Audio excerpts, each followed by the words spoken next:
एक बहुत ही दुखद घटना सामने आई है। आसाम में 6.4 तीव्रता का बड़ा भूकंप देखने को मिला है।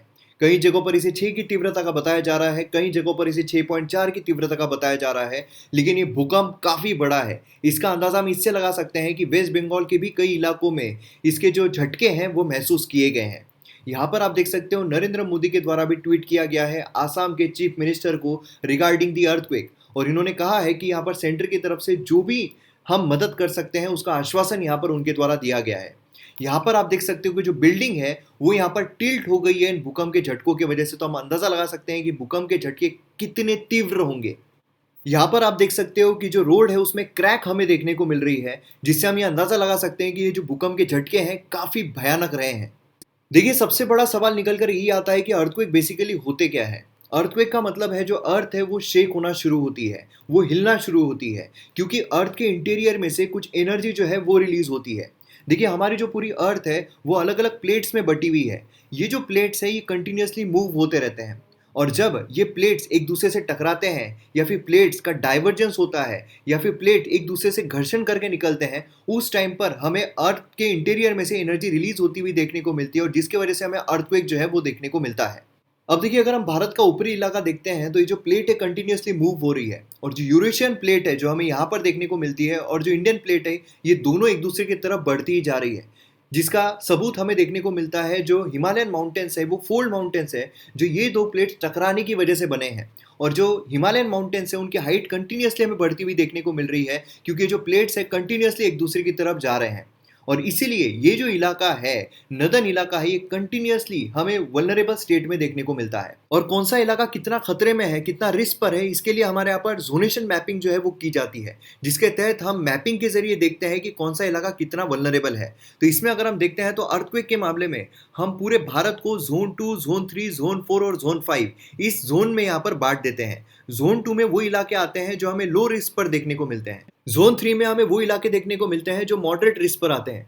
जोन 4 में हमें वो इलाके देखने को मिलते हैं जो हाई रिस्क पर आते हैं। और जोन 5 में हमें वो इलाके देखने को मिलते हैं जो वेरी हाई रिस्क पर आते हैं। अगर हम ये 6.4 तीव्रता का भूकंप देखते हैं तो हमें आसाम मतलब ये वाला जो इलाका है यहाँ पर देखने को मिल रहा है। और ये अगर आप देखोगे तो जोन 5 इलाके में आता है जो वेरी हाई रिस्क पर है। और इसीलिए यहाँ पर जो भूकंप आते हैं काफी ज्यादा तीव्रता के भी आते हैं। देखिए, यहाँ पर जो हम देख रहे हैं कि 6.4 तीव्रता का है, 6 तीव्रता का है, तो ये मेजर कौन से स्केल पर किया जाता है। तो अर्थक्वेक को मेजर करने के लिए हमें दो स्केल जो है वो देखने को मिलती है। एक आती है मर्केली स्केल और दूसरी हमें रेक्टर स्केल जो है ये देखने को मिलती है। जब हम मेर्केली स्केल की बात करते हैं तो ये इंटेंसिटी जो है अर्थक्वेक की ये मेजर करता है। मतलब इसमें जो आफ्टर इफेक्ट्स होते हैं अर्थक्वेक के उसको मेजर किया जाता है, मतलब कितना डिस्ट्रक्शन जो है इस अर्थक्वेक ने किया है। जो रेंज है इस इंटेंसिटी की वो यहाँ पर 1 to 12 के बेसिस पर देखी जाती है। और जब हम रेक्टर स्केल की बात करते हैं तो मैग्नीट्यूड जो है वो यहाँ पर देखा जाता है अर्थक्वेक का। यहाँ पर मैग्नीट्यूड एक्सप्रेस किया जाता है एब्सोल्यूट नंबर 1 to 10 पर। और ईच होल नंबर जो इंक्रीज हो रहा है रेक्टर स्केल पर वो यहाँ पर 10 टाइम्स इंक्रीज जो है पावर में वो दर्शाता है। मतलब अगर यहाँ पर 2 की रेक्टर स्केल पर हमें देखने को मिल रहा है, अगर हम 3 पर जाते हैं तो 10 टाइम्स ज्यादा यहाँ पर जो पावर है अर्थक्वेक का वो हमें देखने को मिलता है। देखिए, अर्थक्वेक जो है वो डिजास्टर में आते हैं और इसीलिए डिजास्टर को मिटिगेट करना, डिजास्टर को मैनेज करना, ये काफी बड़ा रोल जो है किसी भी देश का हमें देखने को मिलता है। और हमारे यहाँ पर भी अर्थक्वेक जो उसको मैनेज करना एक बहुत बड़ा टास्क है। इसमें अगर हम देखते हैं अर्थक्वेक के मैनेजमेंट में तो हमें देखने को मिलता है यहाँ पर अवेयरनेस जो है वेरियस स्टेक होल्डर्स, मतलब यहाँ पर जितनी भी स्टेक होल्डर्स है उसमें अवेयरनेस स्प्रेड करना। सबसे पहले तो उसमें जोनेशन मैपिंग जो है काफी इंपॉर्टेंट रोल प्ले करती है, जिससे कि अगर आप एक आईएएस ऑफिसर हो या फिर आप किसी भी डिजास्टर मैनेजमेंट कंट्रोल के इसमें हो तो आपको पहले तो पता रहना चाहिए कि आप जिस भी डिस्ट्रिक्ट में हो, जिस भी एरिया में हो, कितना वल्नरेबल है, कितना रिस्क पर है, कौन सी डिजास्टर के लिए रिस्क पर है।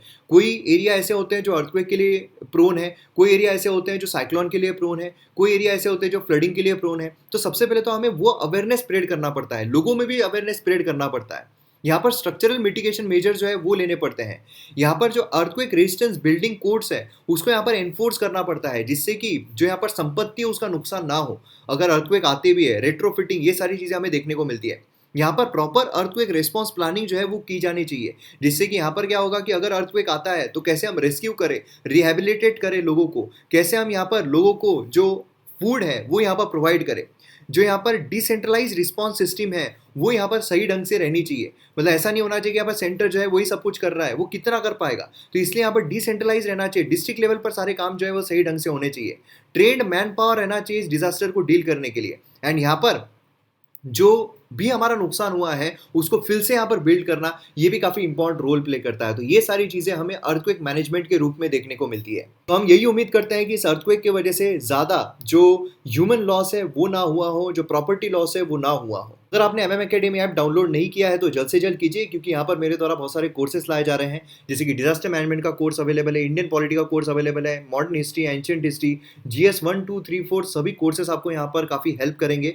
इसलिए आपको डाउनलोड करना है MM academy app, sign up करना है, डेमो लेक्चर भी आप देख सकते हो, एंड उसके बाद आप प्लान जो है परचेस कर सकते हो काफी अफोर्डेबल प्राइजेस में। बाकी जगहों पर जितना आपको एक महीने का देना पड़ता है उससे भी कम में आपको एक साल का मिलता है, और कोर्सेस आप एंजॉय कर सकते हो। तो आपको एग्जाम में काफी हेल्प करेंगे। मेरे पर्सनल गाइडेंस के साथ आप एग्जाम जरूर क्लियर करोगे। तो डाउनलोड कीजिए MM academy app and videos को एंजॉय कीजिए।